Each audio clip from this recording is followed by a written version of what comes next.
महाराज चिंतित क्यों होते हैं?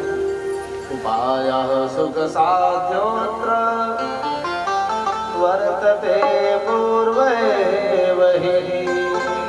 पहले से उपाय निश्चित है, आप चिंता मत करो। क्या श्रीमद् भागवत की कथा सुना करके तुम्हारे कष्ट को दूर करेंगे? कैसी भागवत की कथा? सदा सेव्या श्रीमद् भागवती कथा, यस्याः श्रवण मात्रेण हरिश्चित्तम् समाश्रये। भागवत की कथा का सदा सेवन करना चाहिए, जिससे भगवान चित्त विस्थित हो जाते हैं, वश में हो जाते हैं। गोविंद अपने भक्तों के प्रेमी के बंधन में गोविंद बंध जाते हैं। फिर क्या?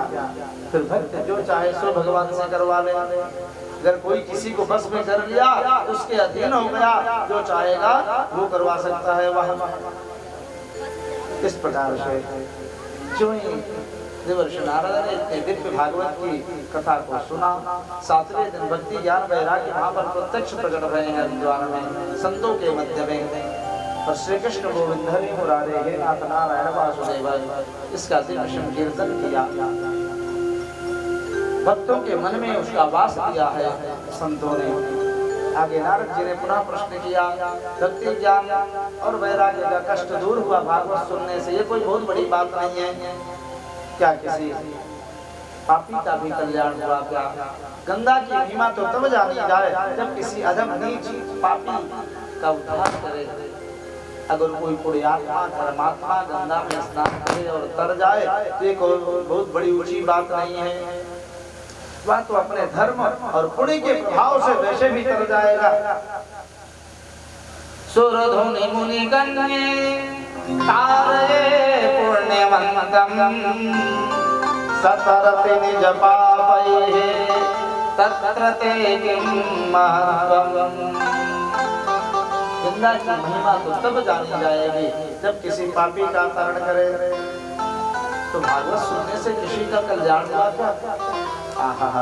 इतना संत ही तो सज्जनों, चारों कुमारों ने कहा हाँ, होवे कैसा भी पापी पतित पातके शरण आवे तो यो न को भी पावन करे।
Oh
दंशन का श्राप मिला और वो भी भगवत धाम की प्राप्ति कर लिए।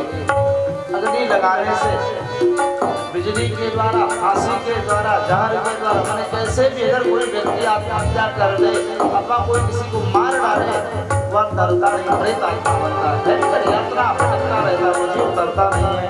लेकिन धन्य सद्गुरुदेव शुक्राचार्य जी, धन्य श्रीमद् भागवत की मंगलमयी कथा, जो नाथ के दसने पर भी परीक्षित धाम को चले गए।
मूल पारायण एवं सत्संग श्रवण करने में वे भी अपने पाप से मुक्त होकर भगवत धाम को प्राप्त होंगे। लेकिन आगे पाप न करने का संकल्प लेना पड़ता है।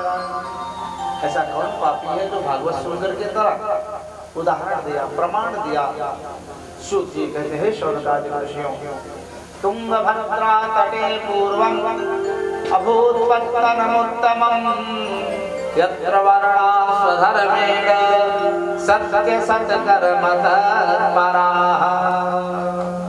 जैसे अपने उत्तर भारत में परम सुंदर सुंदर दिव्य नदियां हैं, गंगा, जमुना, सरयू, ऐसे दक्षिण भारत में भी गोदावरी, तुंगभद्रा आदि दिव्य नदियां, कावेरी आदि दक्षिण भारत में हैं।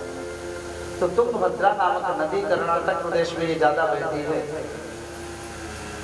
तुंगभद्रा नदी के तट पर एक उत्तम नगर था। वहाँ पर चारों वर्ण बड़े विधि विधान से अपने वर्णानुसार अपने जीवन को, गृहस्थाश्रम को चला रहे थे। हे ऋषियों, उसी गांव में, तट में, उत्तम नगर में एक आत्मदेव नाम के ब्राह्मण देवता रहते थे, गृहस्थाश्रम में थे। उनकी पत्नी का नाम धुंधुली था एवं पंडित जी का नाम आत्मदेव था। पुरोहिती का काम करते, बहुत बड़ी जजमानी थी। कर्मकांड में और वेद में भी परम पारंगत थे। श्रौतस्मार्तेषु निष्णातः द्वितीय इव भास्करः।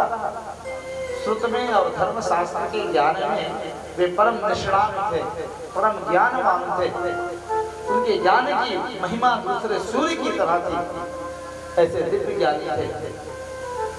जैसे अभी धर्म चक्र चूड़ामणि कहलाते थे, धर्म सम्राट कहलाते थे। कौन? करपात्री जी महाराज कुछ वर्ष पहले। ऐसे उस समय बड़े ही ज्ञानी कर्मकांडी आत्मदेव नाम के ब्राह्मण देवता थे। गृहस्थाश्रम में थे, जजमानों के दुख को दूर करते, ग्रह शांति बाधा दूर करने के लिए जप अनुष्ठान कराते, लेकिन अपनी तरफ ध्यान न दिया। उम्र उनकी लगभग 50 साल की बीत गई। गृहस्थी होते हुए घर सूना रहा, कभी ध्यान न दिया, ऐसे जीवन बिताते रहे। लेकिन कुछ लोगों के द्वारा जब उनको अपमानित होना पड़ा, सुबह सुबह आपको देखना भी पाप होता है अगर जो व्यक्ति निर्वंशी है। ध्यान देना, अगर घर में पुत्र नहीं तो कोई बात नहीं, पुत्री है तो भी वह निर्वंशी नहीं होता है। अगर एकदम संतान से हीन हो व्यक्ति तो जरूर वह कुछ पूर्व जन्म का अभागा तो है, तभी तो वो संतान से हीन है। अपुत्रस्य गतिर्नास्ति नास्ति नैव च नास्ति च, देवी भागवत में वर्णन आया है। जो संतान है उसकी सदगति भी नहीं होती है। बात भी सत्य है। वहाँ पर आत्मदेव जी बड़े दुखी है। ब्राह्मणों को बुला करके कुछ अनुष्ठान पूजा पाठ जब तब भी करवाया। छोटे मोटे पूजा पाठ करने से विधि का लेखन नहीं मिट जाता है।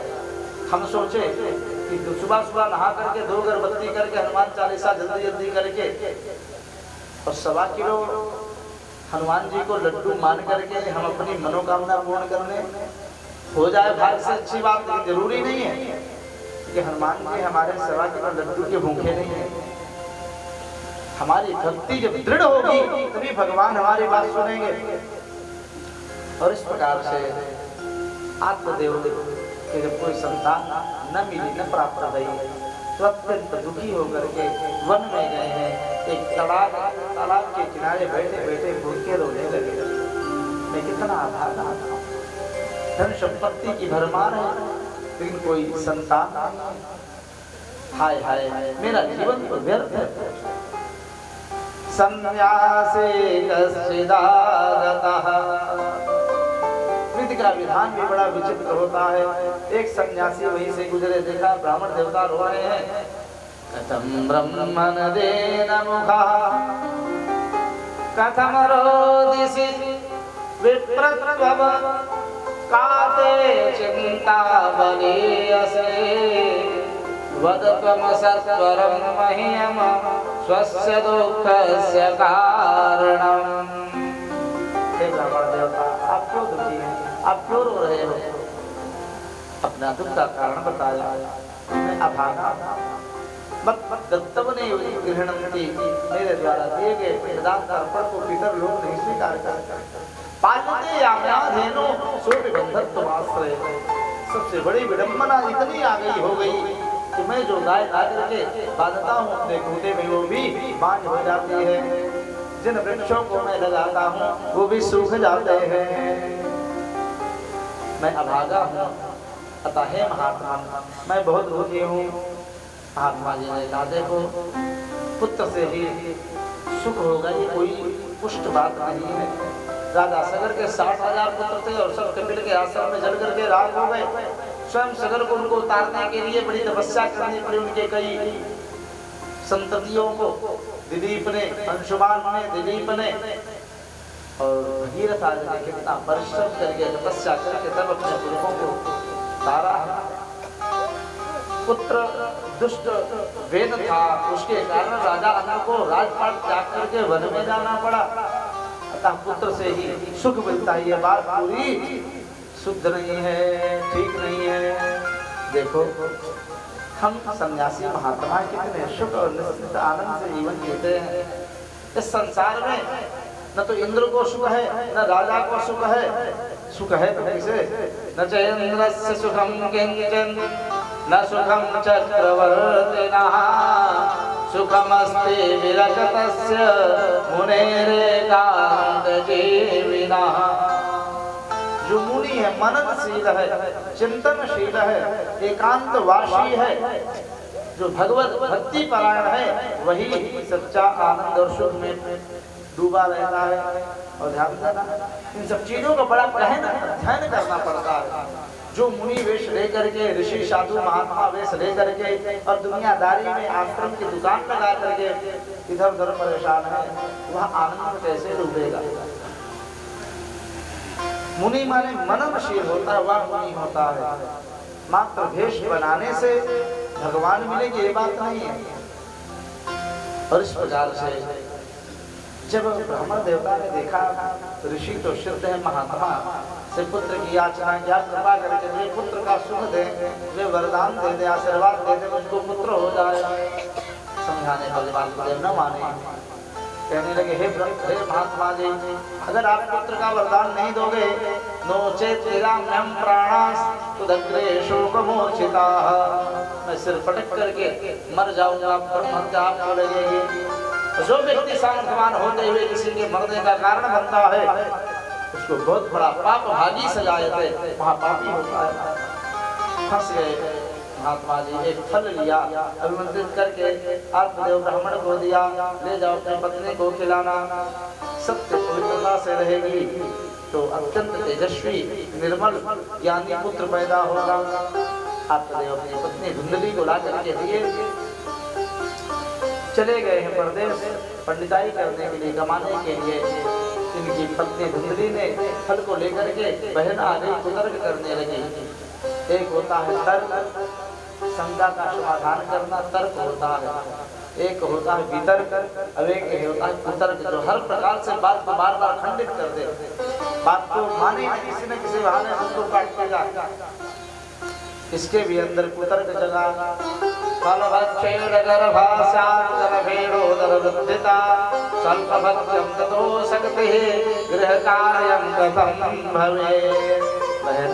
अगर मैं फल खा लूंगी तो गर्भवती हो जाऊंगी, पेट बढ़ जाएगा, भोजन कैसे करूंगी ज्यादा, तो भोजन जब कम होगा तो मैं कमजोर हो जाऊंगी, घर का काम नहीं होगा, ननद आएगी तो सब हमारा रुपया पैसा चुराए रह जाएगी, मैं गर्भवती हो जाऊंगी, और कदाचित आगे लग गई, भाग न पाई तो मैं मर जाऊंगी। कहीं चोर डाकू बदमाश आएंगे तब हम कैसे भाग पाएंगे, और कदाचित वह बालक तिरछा हो गया उधर में पेट में, तो हम सुकुमारी कथम सहे तथा मैं मरणम भवेत्, मैं तो मर ही जाऊंगी, इस पुत्र के कारण फल को नहीं खाया। बहन ने कहा दीदी तू काहे को चिंता करे, देखना अभी भी मैं गर्भवती हूँ, इस बार जो लल्ला पैदा हुए को ना मैं तुमको दे दूंगी, और तू हमको बहुत सा धन दे दियो अदला बदली करने में। इसी को कहा है स्त्रिया चरित्रम, ऐसा दिव्य चरित्र किया दोनों बहनों ने कि कोई नहीं जाना। और इस प्रकार से कालांतर में जब बच्चा पैदा हुआ, उसकी बहन ने बच्चे को दिया, उसके बदले में धन ले लिया। अब तो देव महाराज जी प्रदेश से आए, दूध नहीं निकल रहा है तो शादी जी को बुला ले जो बच्चा इसका था। और एक बात बताऊं,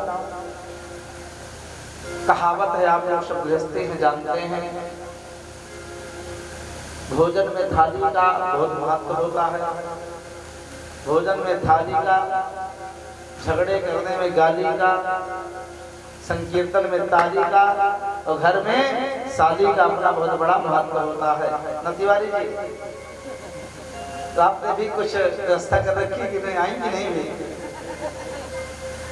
बोलो भक्त वत्सल भगवान की जय। शादी जी को आत्मदेव जी ने बुलाया और बच्चे के लालन पालन में लगा दिया, बड़ा प्रसन्न भय हैं और खूब दान दक्षिणा बांटी है। 3 महीना के बाद जिस गाय को उस फल को खिलाया था दूल्हे ने, 3 महीने के उपरांत उसके भी बड़ा ही सुंदर चमचमाता हुआ मनुष्य पुत्र उत्पन्न हुआ। कान गौ की तरह लंबे लंबे हैं, मुख पूरा शरीर मनुष्य का, लेकिन गाय का कितना काम है तो नाम पड़ा गोकर्ण, और उस लड़के का नाम पड़ा धुंधुकारी। धीरे धीरे बच्चे कुमार अवस्था को प्राप्त है, किलोल करते हैं, खेलते हैं, कूदते हैं, धीरे धीरे बड़े हुए हैं, और जब कुमार अवस्था से ऊपर गए हैं तो गोकर्णः पंडितो ज्ञानी लेकिन धुंधुकारी महाखलः। गोकर्ण तो परम सच्चे भक्त भगवान के विद्वान परम ज्ञानी, सबको सुख आनंद सहानुभूति देने वाले, और धुंधुकारी महाखल दुष्ट स्वभाव का, कभी किसी के कल्याण में आग लगा देता हो, नदी में डुबोता है, एक कुआं में धक्का देकर गिरा देता है।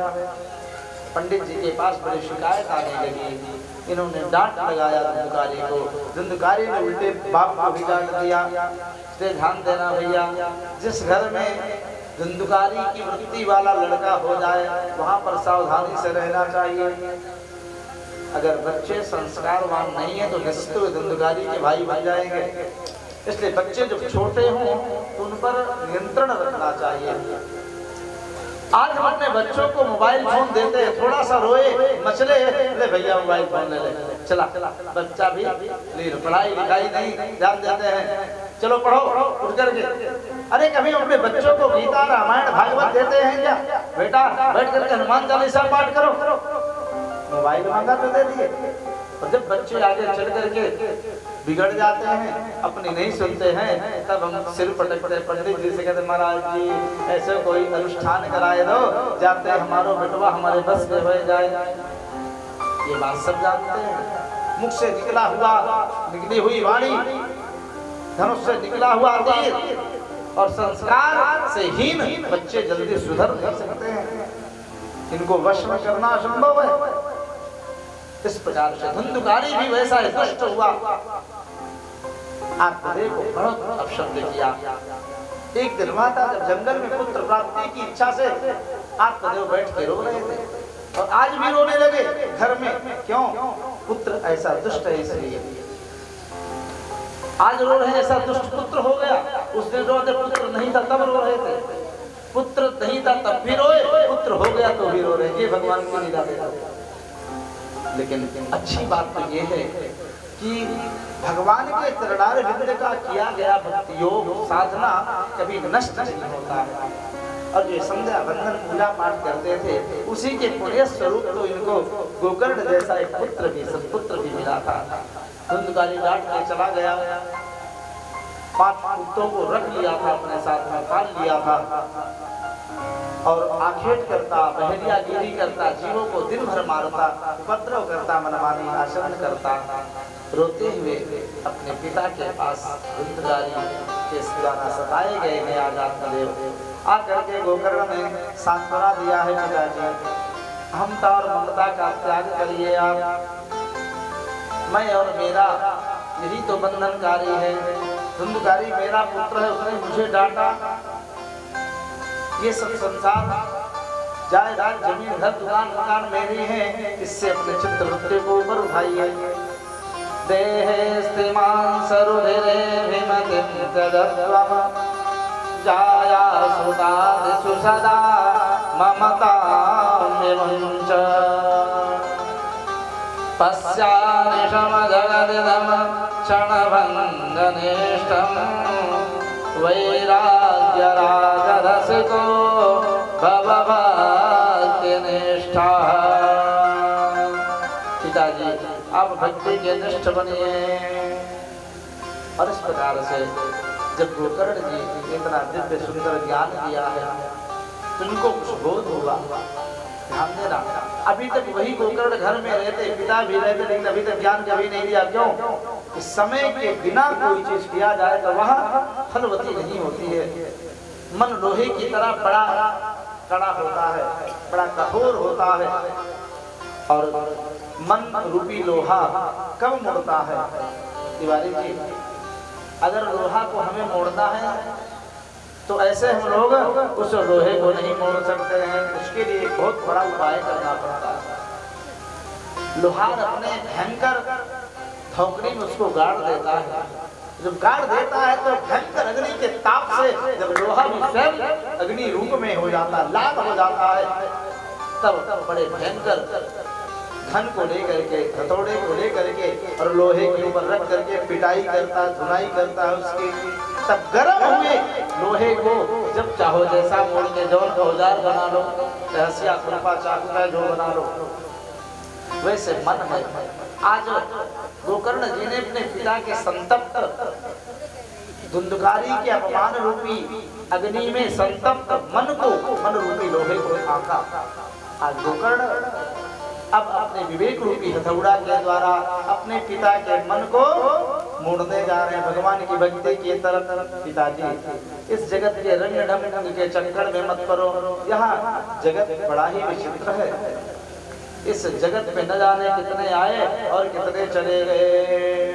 एक भगवान की भक्ति करिए, उनके चरणारविंद की भक्ति ही परम कल्याण करने वाली है।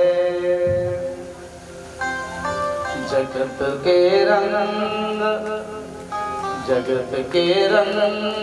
क्या देखो, तेरा दीदार काफी है। जगत के रंग क्या देखो, तेरा दीदार काफी है। मैं प्यार किस किस से, तेरा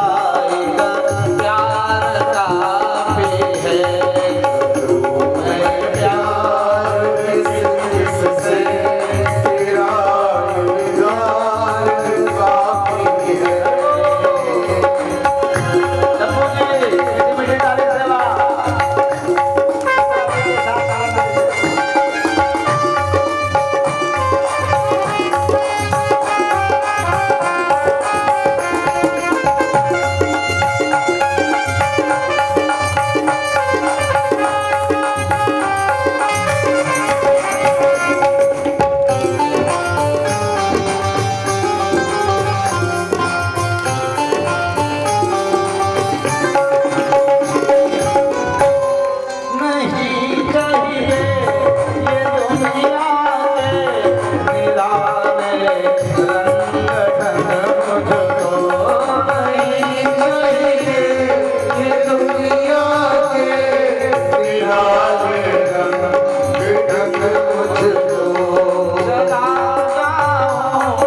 आज गोकर्ण की दिव्य ज्ञान अग्नि के द्वारा आत्मदेव जी का समस्त मोह माया भंग हो गया, जल करके राग हो गया, विवेक का दिव्य उदय हुआ है।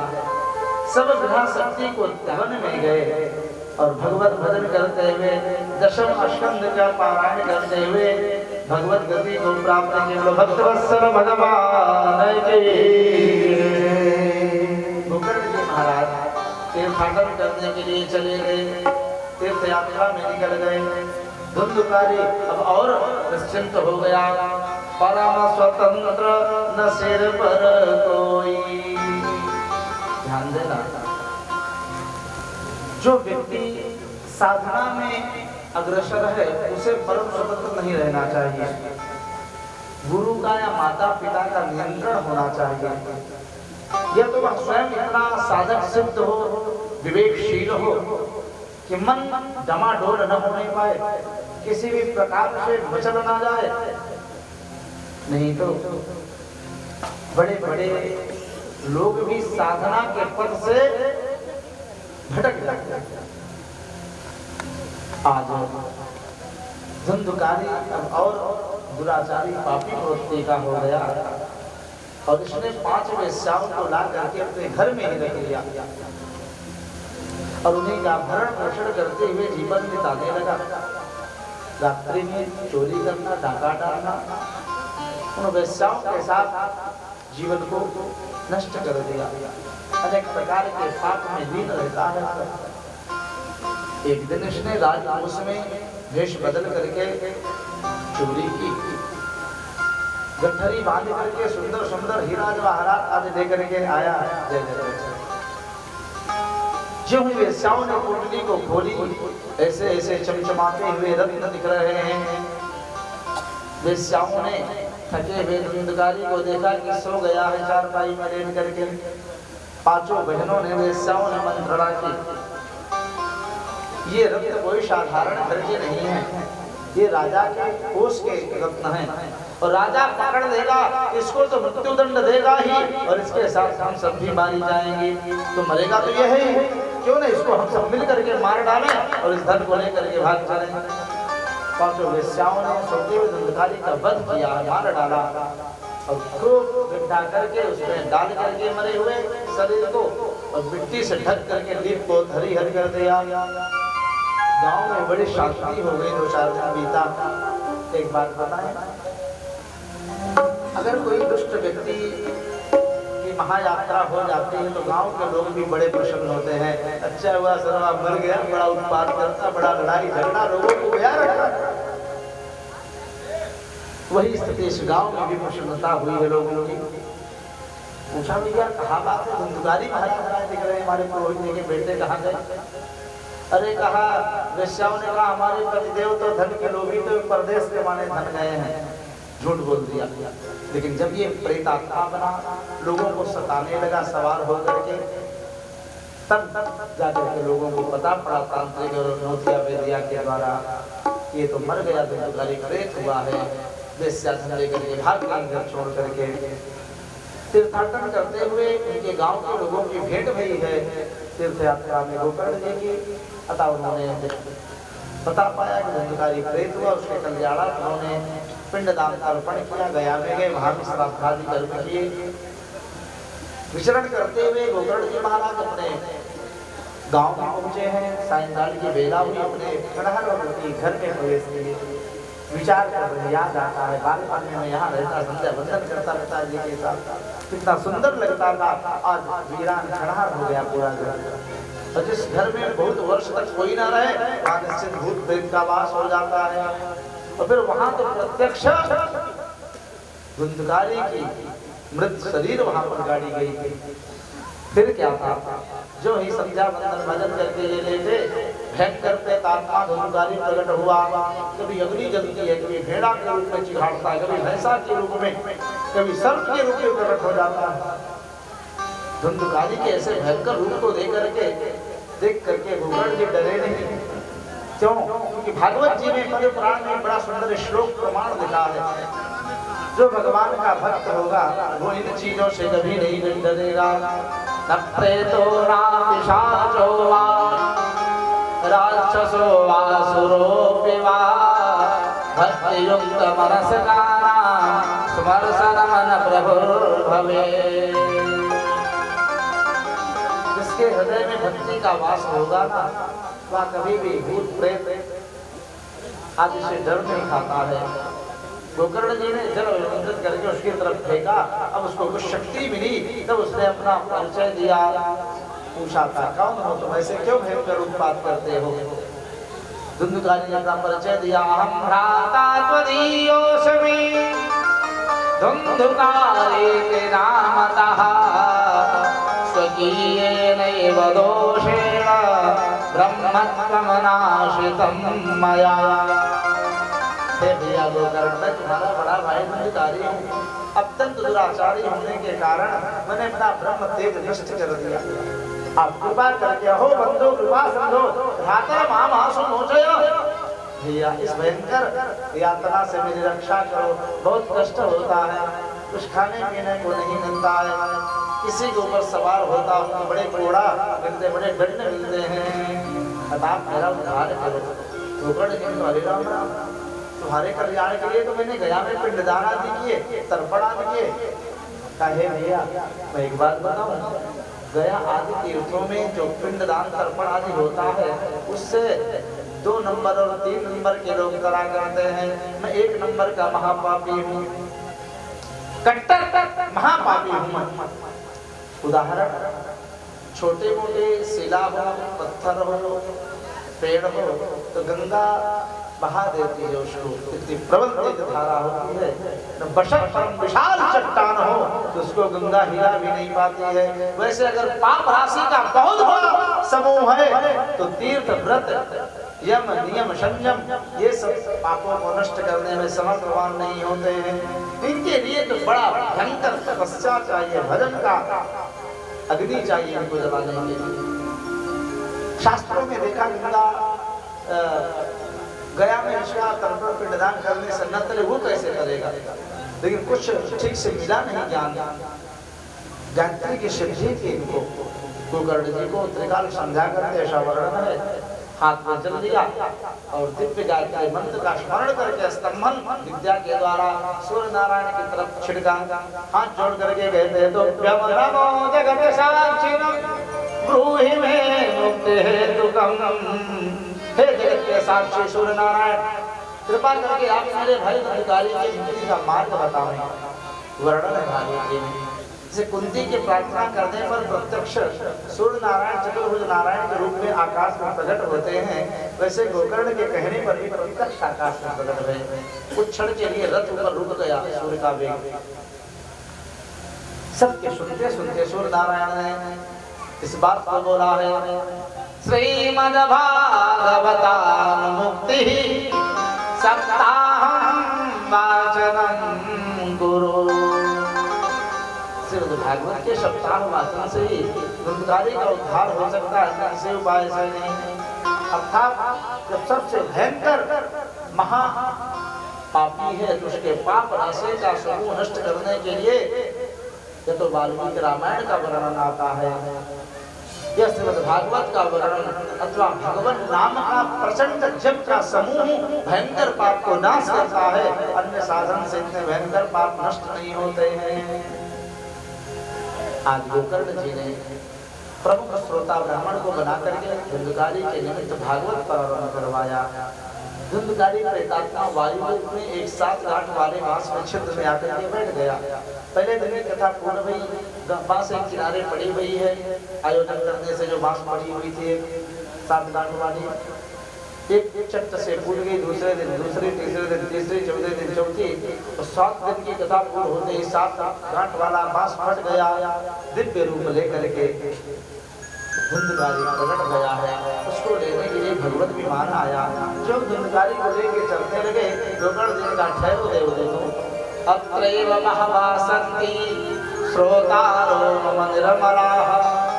यहाँ पर श्रोता तो बहुत हैं, लेकिन विमान तो एक लेके आए, सबके लिए नहीं लाए। देखो, श्रवणम तो कृतम सर्वम न कथा मननम कृतम। कथा तो बहुतन ने सुनी, कथा का चिंतन मनन नहीं किया। एक कथा आती है, एक बहुत चालाक सेठ था, उसने लोहे की 3 मूर्ति बनाई। तीनों मूर्तियों का एक ही बराबर आकार, उतनी ही लंबाई चौड़ाई और उतनी ही वजन की मूर्ति बनाई।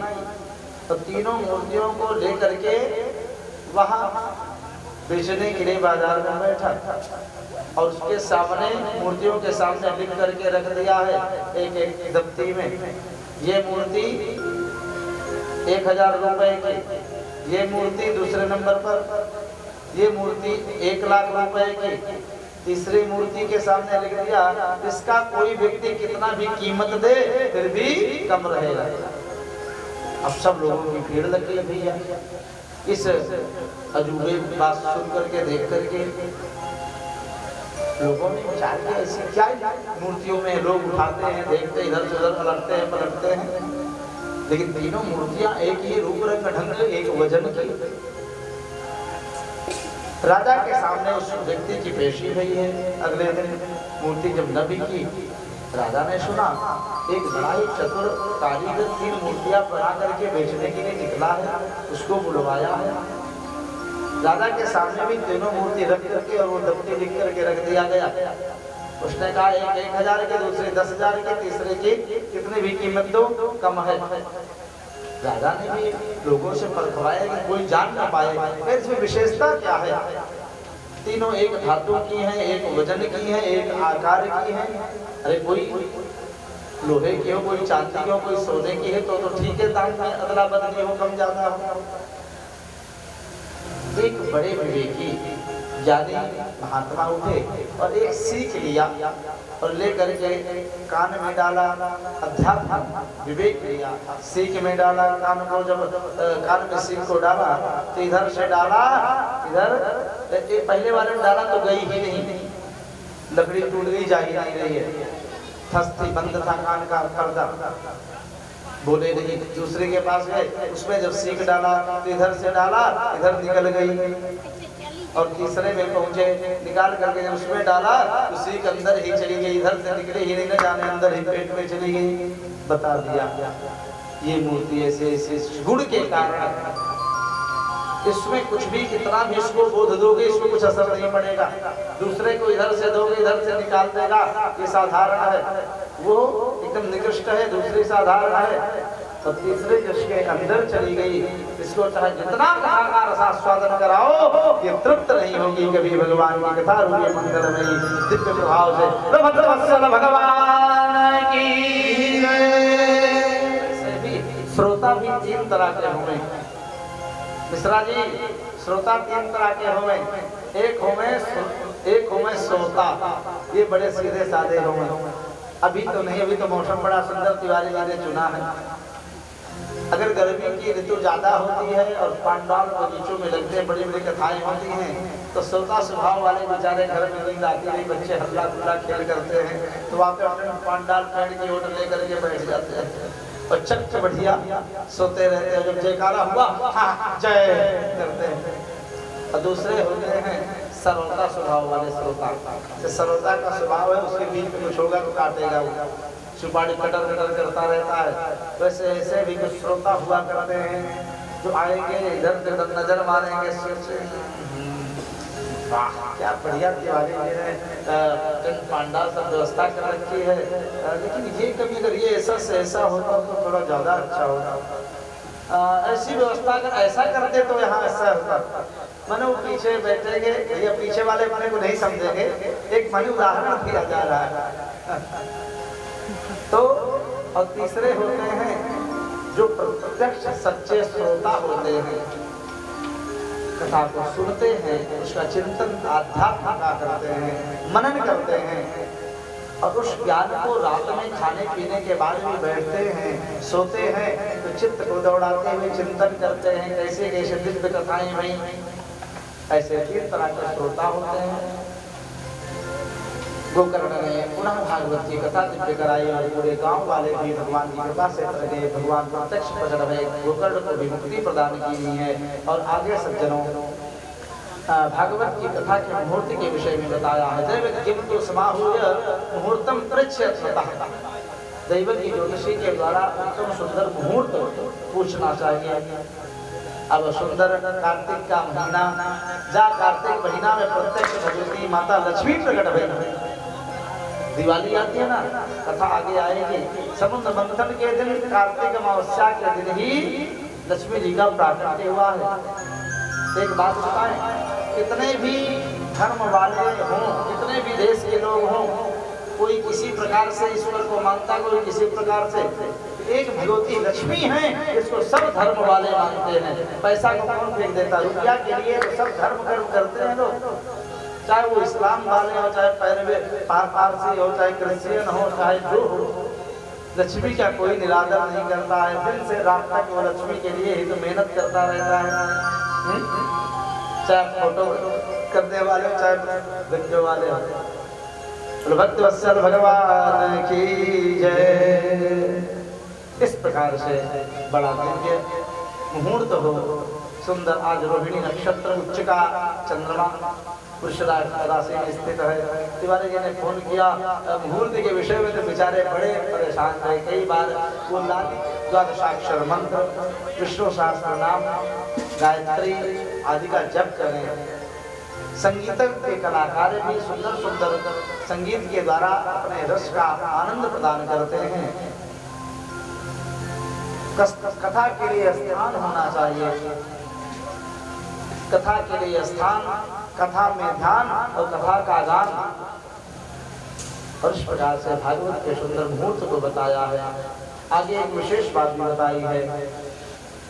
कथा का उत्तम नियम यह है कि पहले तो एकदम निराहार होकर के कथा सुने। लेकिन कलयुग में ये थोड़ा असंभव बात हो जाती है। गृहस्थाश्रमी निराहार रह के कैसे जीवन जी पाएगा। तब भोजनम तु वरम वन्दे कथा श्रवण कारकम नोपवासः वरः प्रोक्तः कथा विघ्न करो यदि। एक वारम कथार्थिना एक बार फलाहार रहे मंदिर में मध्याह्न में और रात्रि में भोजन करे, जिससे शरीर में स्थिति भी न बिगड़े। इतना मेहनत है पूजा पाठ में, मूल पाठ में, कथा में। जजमान भी बेचारा कथा के 15 दिन पहले से व्यवस्था करने में कितनी मेहनत होती है, जजमान लोग जानते हैं। और इस प्रकार से विधि विधान से किया गया कोई भी कार्य निश्चित सफल होता है, ऐसा वर्णन हुआ है। आइए सुंदर भजन हमारे शुक्ला जी कानपुर से आए, बबलू जी, दीपू जी आदि के साथ हम सुंदर एक भजन प्रस्तुत करेंगे। नारायण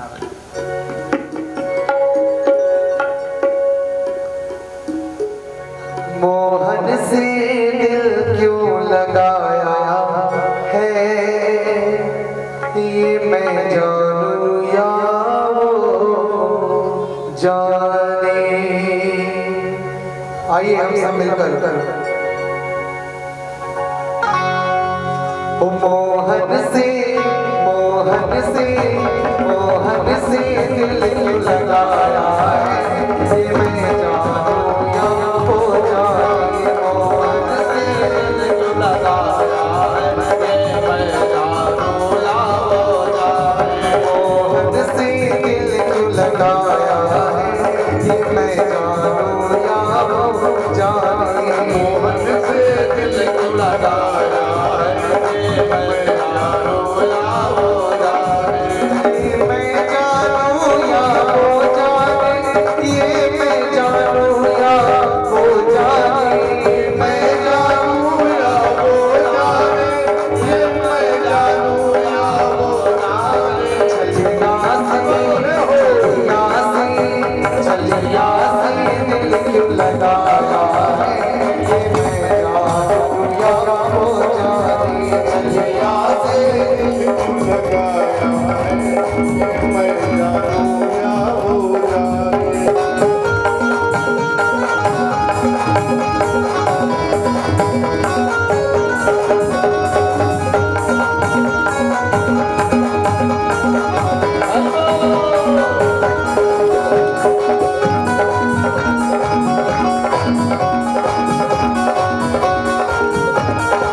श्यामा तेरी आरती कन्हैया तेरी आरती सारा संसार करेगा हाथ जोड़ के श्यामा तेरी आरती कन्हैया तेरी आरती सारा संसार करेगा हाथ जोड़ के श्यामा तेरी आरती कन्हैया तेरी आरती सारा संसार करेगा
सियावर रामचंद्र की, उमापति महादेव की, पवन हनुमान की, आनंद कंद भगवान की, सच्चिदानंद भगवान की, सद्गुरुदेव भगवान की, आज के परमानंद की, तिवारी परिवार की, समस्त ग्रामवासियों की, जय जय श्री राम।